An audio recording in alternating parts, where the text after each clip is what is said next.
Hello everyone. This video is a brief overview of the syllabus for your class this spring 2020. Notice that the class is structured in sections. Each section has a header in orange, so you can find these sections easily. So the first thing I'll do is just go down the syllabus to show you the sections. So section 1 is instructor information, course descriptions, learning outcomes, the course outline, some info on the Canvas and MyLab sites, some info on the textbook, how to communicate in the class, detail on the assignments, the grading components, the grading scale, some other resources for you to consider, the class calendar, and some other notes that you might want to read thoroughly after we're done with this video. Let me go back up, and I'll start by saying that this class is actually 5 units. You know that already. It's purely online, so there are no face-to-face meetings at all. 5 units also means that you will need to carve out at least 15 hours per week on the course. Reading, doing homework, and doing exams, and doing the project, all those things. It's going to be approximately 15 hours per week. Obviously, if you have more experience with online learning, experience with maybe some accounting, and so on, you will probably need a little less than 15 hours. And if not, you're probably going to need a little more. So, but at least that's your reference point. Course description, the only thing I'll say there is that this class has a Accounting 1B as a prerequisite. Learning outcomes, you can read that on your own, please. Course outline, I structured the class into 3 parts. Part 1 covers the first 3 chapters of the class, and then there's a midterm exam on that. Part 2 goes on to chapter 21 through 23. Again, there's a midterm exam after that. And then the last 3 chapters are in the final exam. Here I got a sort of an overview of the whole accounting program in terms of the courses that we offer. I just want to highlight that we're going to be offering Accounting 54, a new class in Accounting Information Systems starting in the fall of 2020.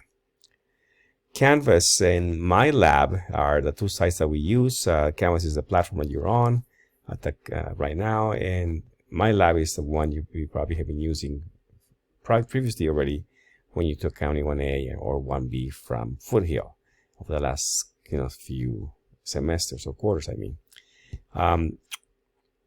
MyLab, if you already had it for 1A or 1B at Foothill, you obviously know how Canvas works, and you also know how MyLab works. You should get some kind of access code from Red Shelf via an email that you probably got a couple of days ago.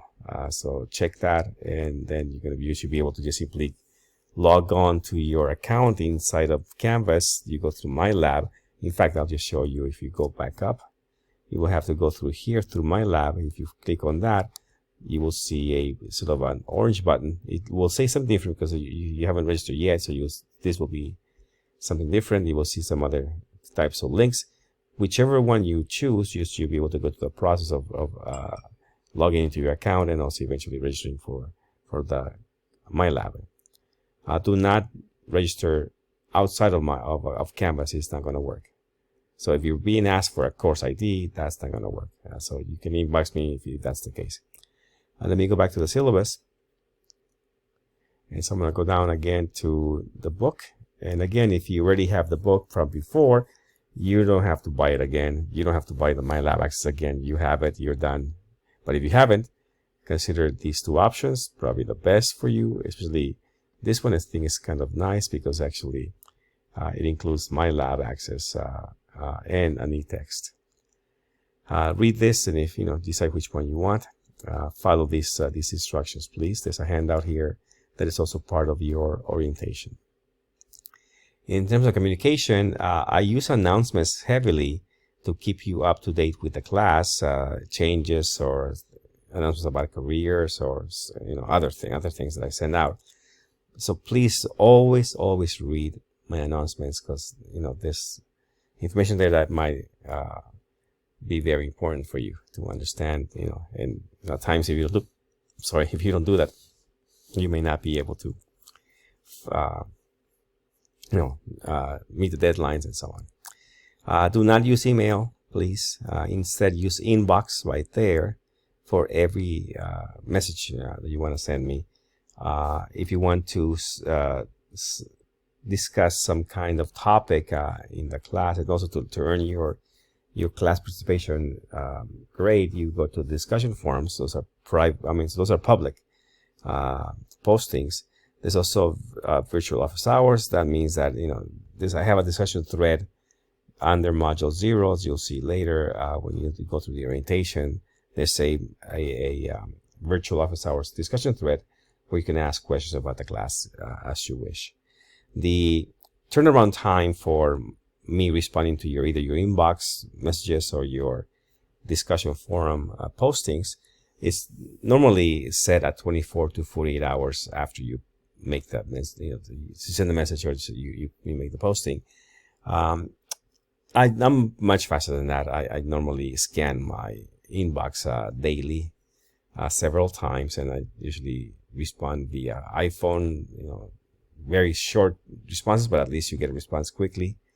In terms of discussion postings, I normally scan those once a day minimum. So I'm also responsive. But if I don't respond to those postings within 48 hours, which is rarely happens, but if I don't, or I don't make sort of a general announcement responding to several at a time, because sometimes the questions are the same, then you can inbox me again to let me know. Let's see. The class runs from Monday through Friday at noon, but you can still submit some work over the weekend. So as you see, the calendar will show many of the deadlines are on Sundays, but the class itself is actually during the week, Monday through Friday. If you make any postings or send any messages after noon time on Friday, I will try to get to them over the weekend, but normally, I would say don't rely on that. You're probably going to get a response the following Monday. Let's see. The class calendar controls and supersedes all due dates. So at times I make changes to the dates in the actual My Lab or in the modules to sort of extend it for some students that need a little more time and so on and so on. But the actual dates that are set in the calendar are the ones that control the deadlines. So don't rely on the deadlines inside of My Lab or inside of modules. They may be different. Always rely on the class calendar that controls everything, please. Let's see. There are some other notes here. I would actually encourage you heavily or strongly, to read up on the detailed descriptions of the assignments. Grading components, you will be graded on several types of assignments. You have what I call a check-in every Monday or Tuesday, and that if you submit all of them for 10 weeks actually, you will be getting a total of 1% of your overall grade, and it takes you 5 seconds to do it. So it's very simple. So you get only 1% overall. There are also, like I mentioned before, your class participation postings, and that's 1 per chapter per week. And you can read up on the assignments section. I'm sorry, on the detailed description section to read up more about about what that is. Or you can also ask me via inbox or office hours discussion thread, and that will get you about 9% of your grade. There will be 9 quizzes. I call them reading checks. 2 of them will be dropped. Here it says 1, but it's actually 2. 2 will be dropped, so 7 will count. 7 times 1 will be 7% of your grade. Comes from the quizzes. There will be 7 homework assignments. 6 of them will count because 1 will be dropped. So again, I have to change that. And the 6 will count, so that means that 18% of your grade comes from the homework assignments. There are 2 midterm exams at 15 points each. There's a final exam at 30, and there's a reflection paper or team project due later in the quarter, and that's 5 points. Here is the standard grading scale. Please study that. Here's some course policies. The withdrawal and drop deadline, they have changed a bit this quarter because of the pandemic. The college and the state have changed some of the rules, so please check with them for that. So there's some additional resources you might want to consider. Now, these are usually face-to-face in regular quarters, but again, because of the pandemic, I think they may have some services online only, but again, check with them if you can.